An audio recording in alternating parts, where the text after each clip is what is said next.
Assalamualaikum warahmatullahi wabarakatuh. Apa kabar kalian semua anak-anak?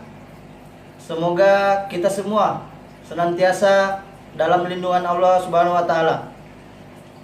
Bapak berharap kalian semua tetap semangat walaupun mesti harus belajar dari rumah masing-masing dikarenakan adanya pandemi virus corona yang sedang melanda Indonesia bahkan di seluruh dunia.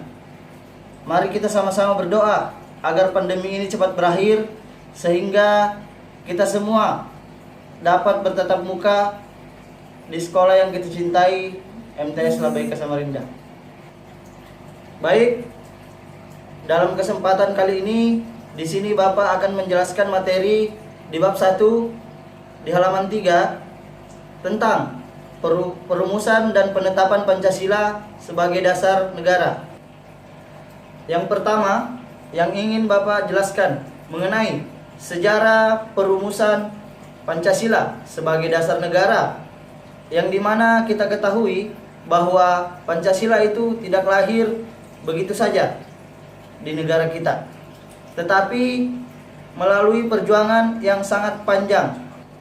Yang pertama diawali dengan adanya pembentukan BPUPKI, Badan Penyelidik Usaha-Usaha Persiapan Kemerdekaan Indonesia, atau yang lebih dikenal dalam bahasa Jepangnya Dokuritsu Junbi Kosakai. BPUPKI dibentuk oleh Jepang yang diketuai oleh Detrandes KRT Rajiman Widyo Diningrat. Kemudian BPUPKI sendiri melaksanakan sidang sebanyak 2 kali. Sidang yang pertama dilaksanakan pada tanggal 29 Mei sampai dengan 1 Juni 1945 yang membahas tentang dasar negara, yang dimana pada saat itu menjelang detik-detik kemerdekaan Indonesia, Indonesia pun belum memiliki yang namanya dasar negara. Jika suatu negara memiliki dasar negara yang bagus atau yang baik, maka negara itu akan maju dan berkembang. BPUPKI sendiri pertama kali dibuat tujuannya untuk membentuk dasar negara. Selama pembentukannya tidak lepas dari pemikiran-pemikiran para tokoh negara pada saat itu atau yang disebut founding father. Pada sidang BPUPKI yang pertama ada 3 orang tokoh yang berperan, diantaranya yang pertama Insinyur Soekarno, Supomo, dan Muhammad Yamin. Dari ketiga tokoh tersebut masing-masing memiliki pemikiran yang berbeda-beda, tetapi pada intinya tujuan mereka sama, ingin menjadikan negara Indonesia negara yang merdeka. Sehingga dari ketiga tokoh tersebut masing-masing mengemukakan pendapatnya. Lahirlah sebuah piagam yang dinamakan Piagam Jakarta.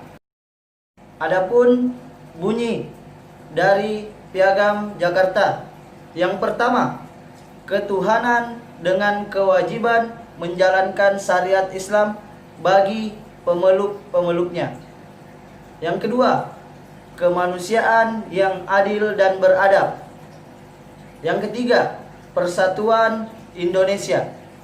Yang keempat, kerakyatan yang dipimpin oleh hikmat kebijaksanaan dalam permusyawaratan perwakilan.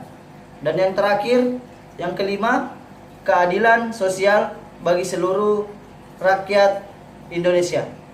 Setelah naskah Piagam Jakarta dibacakan dan didengar langsung oleh seluruh warga negara Indonesia ketika itu, adapun usulan khususnya dari wilayah Indonesia bagian timur yang meliputi wilayah Irian Jaya, Ambon, dan Sulawesi, yang dimana mayoritas penduduknya tidak beragama Islam, melainkan agama Nasrani.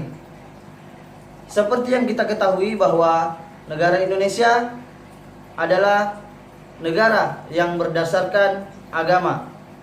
Kemudian akhirnya pada sila pertama yang berbunyi ketuhanan dengan kewajiban menjalankan syariat Islam bagi pemeluk-pemeluknya ditinjau kembali, berubah menjadi ketuhanan yang Maha Esa, sehingga hasil dari Piagam Jakarta itu sendiri lahirlah Pancasila yang tercantum dalam pembukaan Undang-Undang Dasar 1945 alinea keempat. Dengan demikian, Pancasila tidak muncul dengan begitu saja, melainkan melalui perjuangan yang sangat panjang.